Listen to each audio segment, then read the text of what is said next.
Hey everybody, welcome back to In the Kitchen with Chef Elaine. Today I have a wonderful treat for you today. Today we're going to take it Mediterranean style. We are going to be making Spanakopita. And the ingredients for Spanakopita is relatively easy. Spanakopita is another way to say it is just layman's terms, spinach pie.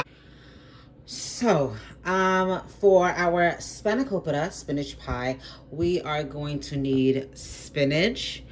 I have some fresh spinach here, and I also have some frozen spinach and kale that's already been chopped up. I'm gonna chop up the spinach and incorporate it in, so my filling is full. Phyllo, right? Another term for phyllo dough is puff pastry. For our filling, it's gonna be spinach. We're gonna have some ricotta in there, feta, mozzarella cheese, and some dill. I am going to be using seasoned, dried dill instead of the fresh dill because I cannot find fresh dill around my area. So, gotta use the alternative. So let's go into cutting up our spinach and making our filling for our spanakopita. Okay, so as you can see here from my frozen spinach and kale, it was very moist, very wet once it thawed out. So I had to basically squeeze all that moisture out of there and put it on a paper towel to drain even further until I saw a little to less liquid. That's when I know that it's ready for me to use, because I do not want to use the liquid from the bag and it would make your phyllo dough or your puff pastry wraps very soggy, and it won't get that nice crispiness to it. Now, on the wrapping of your phyllo dough, you can see from my brand, you can see that they already have an example of a spinach pie, spanakopita. Okay, so that's what we're gonna try to imitate here. All right, and I already cut up my fresh spinach, just a rough cut to my spinach. Then I'm going to incorporate it into my bowl and add in my cheeses. Okay, so normally some people don't cook their spanakopita, but because I'm incorporating some raw onion and some garlic into it, I want to make sure that I'm cooking my onions, my garlic, and the spinach down before I set it up into the phyllo dough. So what I did was I took a nice big spoonful of butter, and I put it in my bowl. So I put it in my pan so it can melt.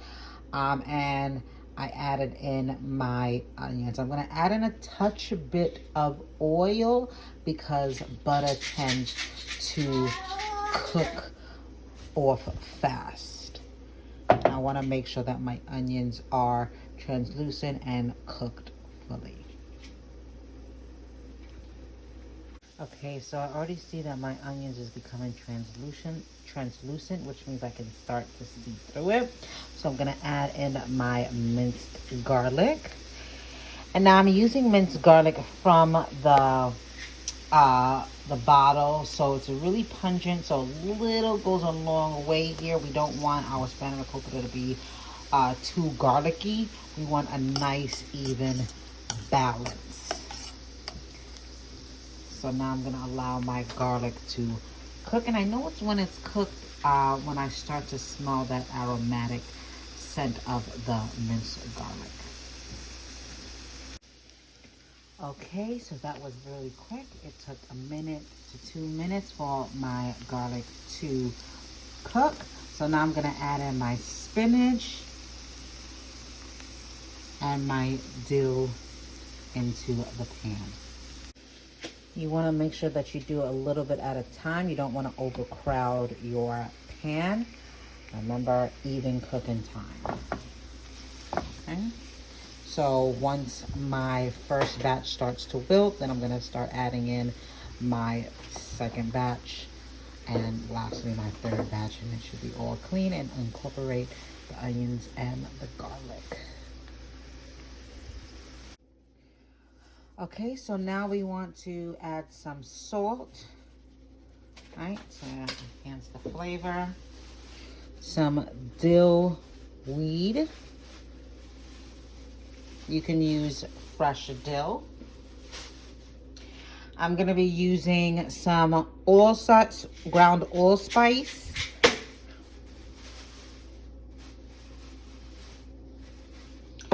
And cinnamon in substitute for my nutmeg. And I'm going to mix this around. Then I'm going to place it back into my bowl and let it cool before I put it into my phyllo dough.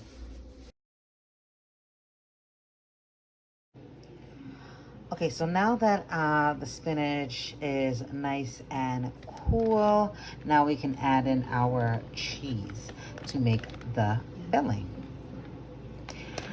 So I'm gonna add in some mozzarella cheese.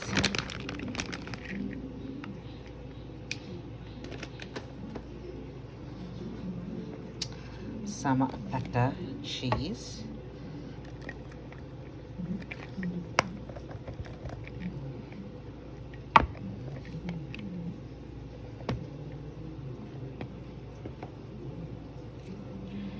Some ricotta cheese, and 2 eggs.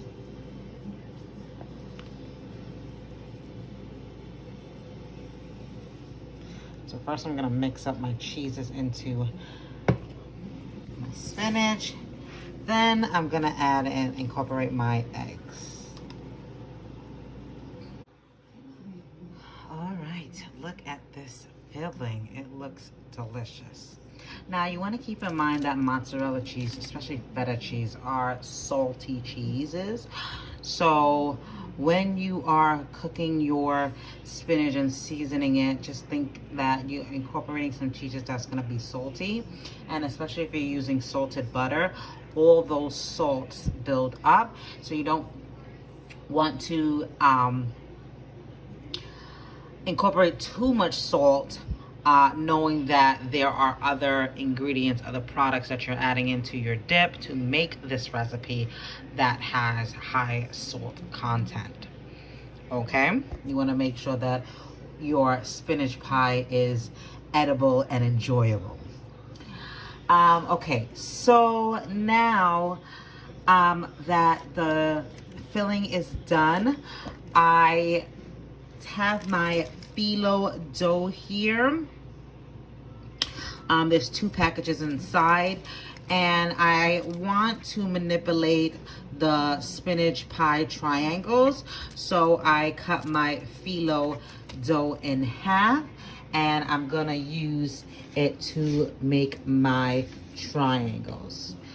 So what you want to do is, carefully take 1 sheet of phyllo dough, lay it down. Then you want to add just a drizzle, and I'm going to show you that, of melted butter on the first layer. Then you're going to add in your second layer, add a little bit more butter, and then add a nice spoonful of filling on top, and then start creating your triangles by folding your phyllo dough flag, the flag version.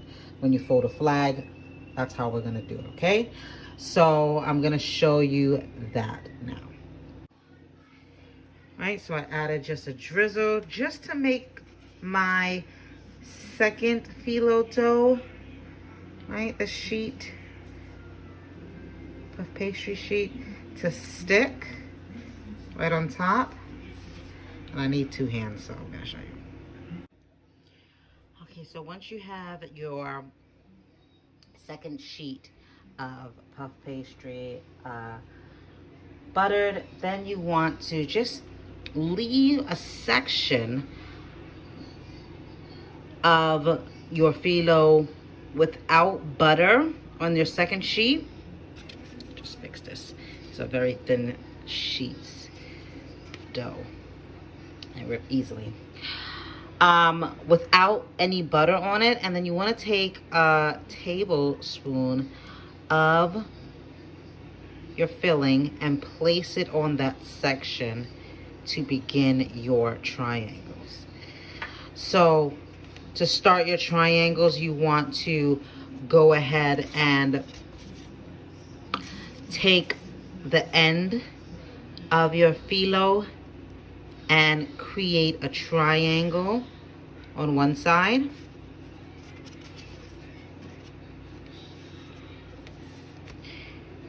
Then you want to go ahead and pull this outer side of your triangle and flip it over to create your next triangle.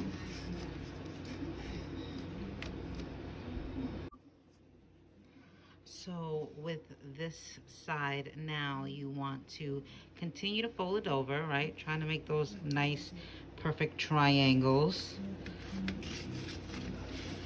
And you want to continue to fold. And you're gonna have this nice outer piece open here. Just fold it over. And you created your triangles. All right. So I'm gonna go ahead and do the rest. You try to do it for yourself, and I'll show you an alternative.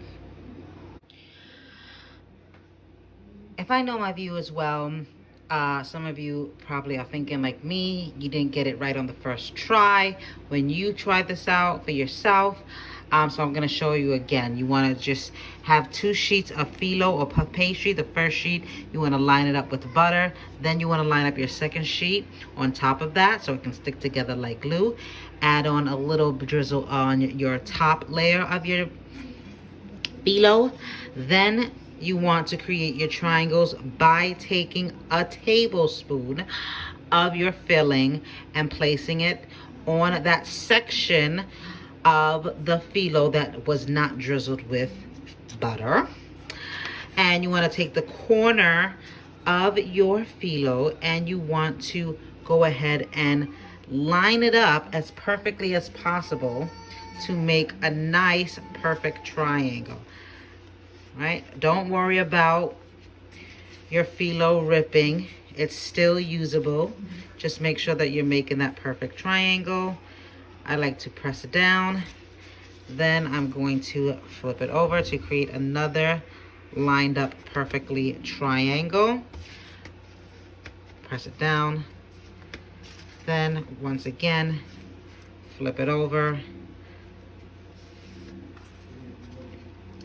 Flip it over.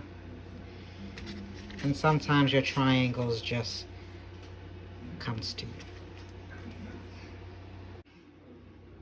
And you're gonna see that you have your finished products. So let me go ahead and do the rest. We'll be back. Drizzle around the edges. Next, you want to put 2 sheets of phyllo dough all around the edges, and then drizzle it with butter or olive oil, your choice. Hi, baby. Then you want to place your filling in the middle and spread it all around. Okay, so once you have your filling in and nicely spread around in the corner edges, all right, so you can taste it throughout, you want to just go ahead and flip your dough over. All right, all those edge pieces are now going to be placed inside, and you want to drizzle oil or butter on top. Now, if you're like me and you want that extra crunch, you want to just take, you know, a piece, one sheet, and scrunch it on top. And you want to do that throughout, especially if you want to, you know, get your money's worth on this phyllo dough. You want to make sure you're using the sheets up. And if you have other plans for it, then by all means, use it to your discretion. I want that extra crunch, so I'm just gonna put some thin layers of dough around and drizzle olive oil on top of that. Now, as I'm doing this, it's just a good thing to know that once you have filled your doughs, you do not have to put oil on top of it if you want to freeze it and use it for later purposes. So if you want to use it a month down the line or weeks down the line, it freezes really well. The only thing that I advise is that you don't do the finishing touches of putting butter on the outer layer of your spinach pie or your triangles.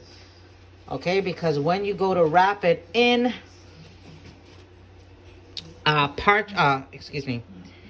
when you go to wrap it in parchment paper or plastic wrap, it's gonna stick to the wrap, and that's not good. Okay. This is pretty layered. I can throw some pieces around here.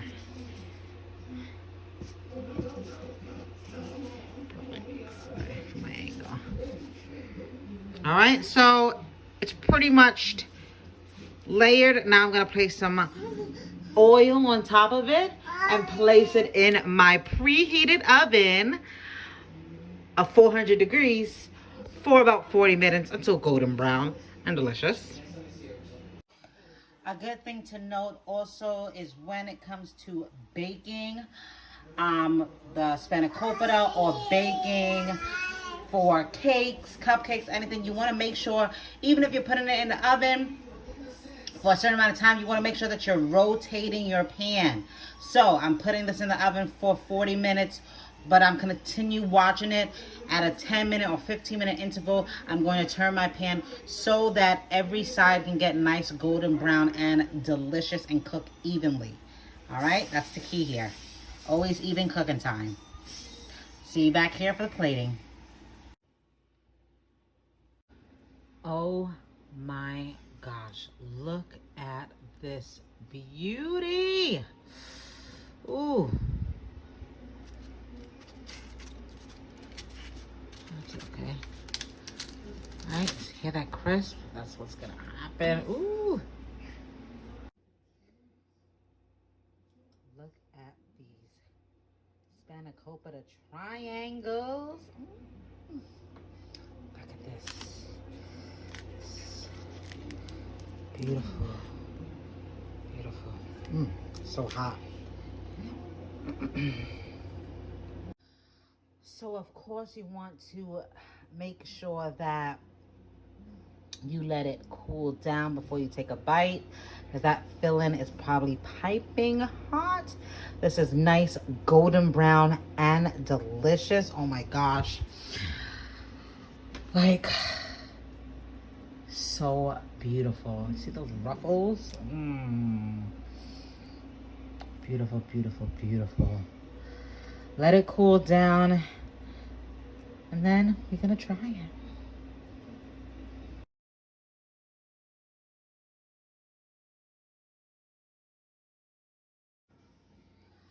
Okay, so the spanakopita is somewhat cooled down, cool enough for me to try it. So let's go ahead and try it. Mmm.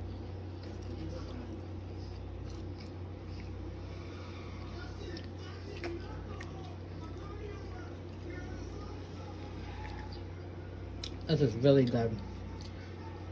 Crunch, buttery, nice amount of cheese, nice amount of spinach.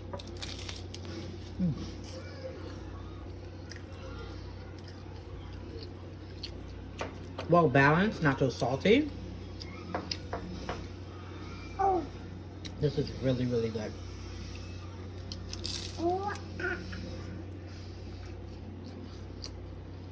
I really urge that you try this for yourself. Nice little appetizer for your guest.